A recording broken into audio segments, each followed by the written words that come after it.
नमस्कार दोस्तों, मैं हूं अनुजा और आपका स्वागत करती हूं एक बहुत ही अद्भुत, बहुत ही यूनिक शो में जिसका नाम है ज़ायरोपैथी, हेल्पिंग ह्यूमैनिटी। दोस्तों, अगर हम कैंसर की बात करें तो आज कैंसर के इलाज के लिए दुनिया भर में एक्सपेरिमेंट्स हो रहे हैं, चाहे एलोपैथी हो या कोई ऑल्टरनेटिव थेरेपी हो, लेकिन कैंसर का पुख्ता इलाज अभी तक नहीं मिल पा रहा है। क्या ज़ायरोपैथी कैंसर में कारगर साबित होती है?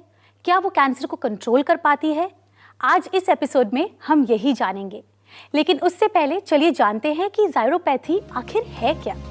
ज़ायरोपैथी वो विज्ञान जो फूड सप्लीमेंट्स के जरिए स्वस्थ जीवन प्रदान कर सकता है और मानव जीवन से जुड़े इस विज्ञान के जनक हैं नरेश जी और उनकी सहयोगी कामायनी, जो पिछले कई सालों से इस थेरेपी पर शोध कर रहे थे, जो लाइफस्टाइल डिसऑर्डर्स और डिजीजेस के नियंत्रण और रोकथाम में काम आ सके। इनके अथक प्रयास और एक्सपेरिमेंट से इन्हें एक सिद्धांत मिला जिसे व्यवहारिक जीवन में ज़ायरोपैथी कहा गया, जिसका मतलब है एक ऐसी थेरेपी जो इंसानों की ओवरऑल वेल बीइंग के लिए है। इसके एक्सपर्ट्स कामायनी और नरेश जी लगातार कई सालों से ज़ायरोपैथी के जरिए लोगों की प्रॉब्लम्स दूर कर रहे हैं और स्वास्थ्य के क्षेत्र में अपनी सेवाएं दे रहे हैं। तो दोस्तों, देखा आपने कि ज़ायरोपैथी कितना इंटरेस्टिंग कॉन्सेप्ट है और कैसे हम इसको वेरियस डिसऑर्डर्स में यूज कर सकते हैं। तो आज इसके बारे में हम और डिटेल में बात करेंगे, क्योंकि हमारे साथ मौजूद हैं खुद ज़ायरोपैथी के जन्मदाता नरेश जी। तो चलिए बिना देर करे उनका स्वागत करते हैं। नमस्कार नरेश जी। नमस्कार। आपका ज़ायरोपैथी में केयर वर्ल्ड के स्टूडियो में इस शो पर आज बहुत बहुत स्वागत करती हूँ। Thank you very much. दोस्तों, अगर आपके मन में ज़ायरोपैथी को लेकर कोई भी सवाल है या ये जानना चाहते हैं कि वो कैंसर में कैसे कारगर साबित हो सकती है, तो बस फ़ोन उठाइए और इन नंबर्स पे कॉल करिए जो आपके टीवी स्क्रीन पर फ्लैश हो रहे हैं।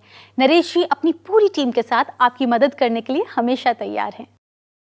नरेश जी, आज हम कैंसर के बारे में बात कर रहे हैं और कैंसर का जब नाम लेते हैं तो वो अपने आप में एक बहुत गंभीर और बहुत ही डीप टॉपिक है, जिसका इलाज, जैसा मैंने बोला, कि आज भी नहीं मिल पाया है पुख्ता इलाज।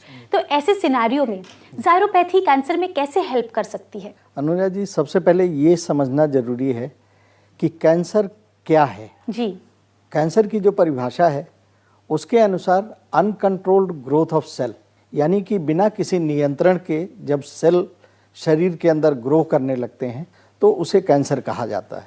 और ये कैंसर के सेल अनकंट्रोल्ड ग्रोथ तब शुरू करते हैं जब हमारी इम्यूनिटी कमज़ोर हो जाती है। ओके। यानी कि उनकी जो कंट्रोलिंग एबिलिटी है इम्यूनिटी की, यदि वो कम हो जाती है तो ये सेल किसी भी दूसरी जगह मल्टीप्लाई होना शुरू हो जाते हैं और बाद में जब इसकी जांच होती है तो हमें अचानक पता चलता है कि ये कैंसर हो गया। अनुजा जी, ज़ायरोपैथी में हम फूड सप्लीमेंट का कॉम्बिनेशन देते हैं जिससे हम इम्यूनिटी को बूस्ट करते हैं। जब इम्यूनिटी एक हायर लेवल पर आ जाती है तो वो इन सेल्स को पहचान लेती है कि ये एक अनडिजायर्ड एक्टिविटी है और इस तरह से नहीं होना चाहिए, और वो उसे नियंत्रण में करना शुरू कर देती है। अच्छा। और धीरे धीरे समय के साथ धीरे धीरे ये सेल खत्म होने शुरू हो जाते हैं और इस तरह से कैंसर को कंट्रोल किया जा सकता है ज़ायरोपैथी के जरिए। अच्छा, तो नरेश जी, जब हम ज़ायरोपैथी की बात कर रहे हैं तो क्या अगर हम ज़ायरोपैथी अडॉप्ट करें, या जो पेशेंट्स, जो कैंसर पेशेंट्स हैं, अगर वो ज़ायरोपैथी का कॉन्सेप्ट या ये फिनोमिनन अडॉप्ट करें तो उसके लिए उनको कुछ दूसरी दवाइयाँ बंद करनी पड़ेगी, या उनका जो ऑलरेडी ट्रीटमेंट चल रहा है वो बंद करना पड़ेगा? नहीं अनुजा जी, जो वो ट्रीटमेंट करवा रहे हैं उसके साथ वो ज़ायरोपैथी का प्रयोग कर सकते हैं। अच्छा, साथ में कर सकते हैं जी। अच्छा। और इनका आपस में कोई रिएक्शन नहीं है। अच्छा। ज़ायरोपैथी में हम फूड सप्लीमेंट का प्रयोग करते हैं जी। जिस तरह से आप भोजन करती हैं उसी तरह से ये सप्लीमेंट है। अच्छा।